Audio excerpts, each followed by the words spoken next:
Hello and welcome to the first pantomime review of the year, where we made the journey down south to Richmond Theatre for the spellbinding pantomime adventure of Beauty and the Beast. Okay ladies and gents, this is an easy one. It's got a small but punchy cast, and let me tell you, this is family entertainment. Maureen Lipman and Pete Firman topped the bill this year, both equally used in this production. The strong orchestra of 6 bursts into action as the curtain rises, playing a mix of original Crossroads scores and some pop music mixed in, as every good pantomime should. Whilst being extremely loud for some of the opening scene, the orchestra was strong and overtook the auditorium. It seems that sound level was a bit of an issue at this theatre, as last year in Dick Whittington, some of the reviews mentioned the extreme sound levels. Whilst I didn't find it an issue, I did see some of the little ones covering their ears, although after the first score the levels did decrease. Also, being in the third row of the stalls, right next to the soundbar of the speaker, probably made it louder than it would do towards the back or middle of the stalls. Okay, let's talk about some of the talent in this show. Maureen Lipman is top of the bill and plays Mrs. Potty, essentially the palace's caretaker.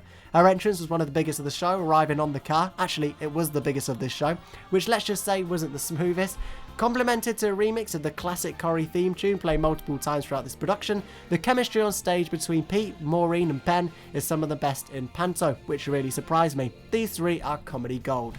Maureen almost has a deadpan comedy style, combined with Silly Billy's antics, makes for barrels of laughs in the audience. Some standouts from Maureen is her teaching Silly Billy how to impress a woman. She says, "Pass me the sugar, sugar," to which Billy says, "Pass me the tea, bag." Talking of Silly Billy, he's played by Pete Firman, not only a magician mastermind but also a comedian, which is rarely seen in Crossroads pantomimes. This combination makes for a perfect comedy lead. We get to see 3 of his magic tricks in the show, with the first being a bowling ball straight from paper, a disappearing flower and a teleporting ring, each trick seamlessly knitted into the plot. 2 of Crossroads' signature routines are based around Firman. The Trunk of Truth sees Firman left with nothing but a leaf covering, well, his beast. And in Act 2, the Shelley tongue twister seen up and down the country. While seen before, they were performed excellently and received some of the biggest laughs of the evening.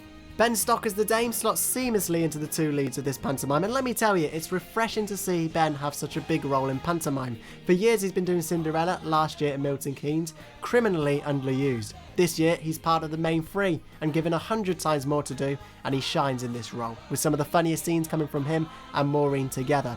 Whilst not given much in terms of costumes and them being slightly basic and limited, he shines in the role. He enters the show with a routine, "Hey Grace, how's the leg?" and so on until Annie. Ben's been in Cinderella for 14 years. It's certainly nice to see him play a different pantomime. Another cast member that shined, I thought, was Jason Lee Winter. He played Flash Harry, and let me tell you, as soon as this guy walked on, the crowd went wild with his, well, limited costume.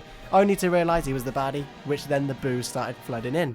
With every entrance of flicks of the muscle, I'm sure his ego was filled each time, but Jason played an evil but playful Harry, hats off to him, fantastic.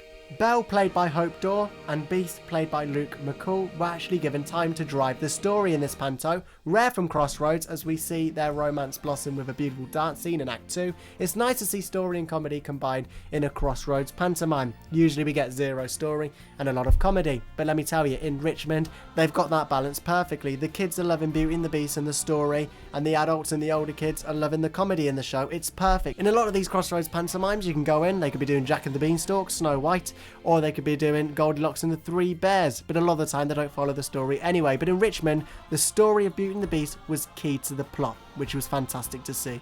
The transition from the Prince to the Beast and vice versa definitely had the little ones in awe. A great bit of panto magic for sure.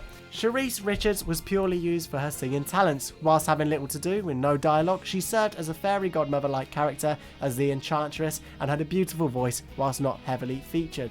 One thing that really pleasantly surprised me about this production is that usually Crossroads' smaller productions is a one-man band show with just one of the cast essentially dominating the whole of the show. For example, we've seen this with Brian Conley and Milton Keynes last year. However, whilst these are funny and sufficient productions, it's refreshing to see that all 3 main cast members, Maureen, Ben and Pete, were equally needed for the comedy of this show. And without one of them, it just wouldn't work the way it did on the first Sunday of this panto's run when I visited. It's extremely refreshing to see plot and routines combined equally together. Written by the wonderful Alan McHugh with additional material from Pete Firman, the script is concise and well crafted. Not being from anywhere near Richmond or London, I didn't understand some of the local references, but they did get some of the major laughs. The set is serviceable, feeling slightly outdated by 2024 standards. By no means was it jaw-dropping, but it was a standard pantomime set. The scenes were colourful, and in particular the moon dancing scene really stood out. It'd be nice to see Crossroads stage more Beauty and the Beast, as the story is great. Some new stunning sets that do this title justice would be great. The twins' effects provided the falling petal rose throughout, which was a great bit of magic, although no big Act 1 close for them, which is a bit of a shame. It seems Richmond never get these big effects, whether the theatre doesn't have enough space or whether Crossroads don't spend the money. I'm not too sure which one. But to be fair to Crossroads, they've only staged one Beauty and the Beast this year, and seemingly have done for the past few years, so they probably don't have a big effect for it. It did feel slightly lacking when Act 1 did close without a big ending. It's what we've come to expect with Crossroads, and the audience of Richmond would be wowed. What would fit perfectly is the twins effects giant wolf, as Act 1 ends with Belle fighting off the wolves in the forest. Overall, this is 5-star talent in pantomime. Firman is an outstanding magician. Whilst using Crossroads standard routines at times, it's still a fantastic show from him. Lipman is fantastic and drives the show alongside Firman, and Ben is an awesome dame, complementing the cast beautifully.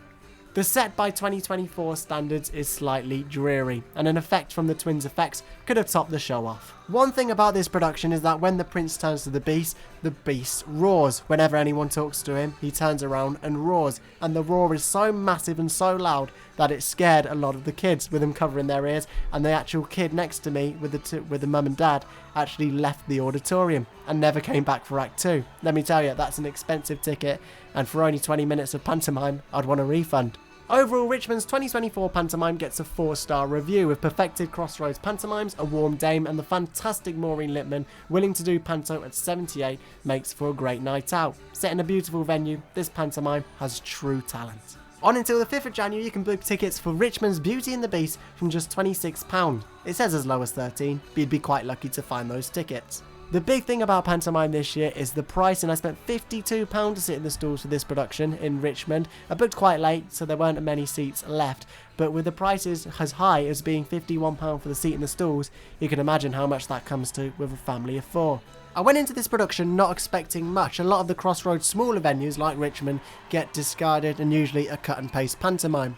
But with Richmond, this was not the case. It's a 4-star review from Richmond, with fantastic costumes, with brilliant actors and a brilliant chemistry on stage. It's one not to be missed this year, on right through until the 5th of Jan.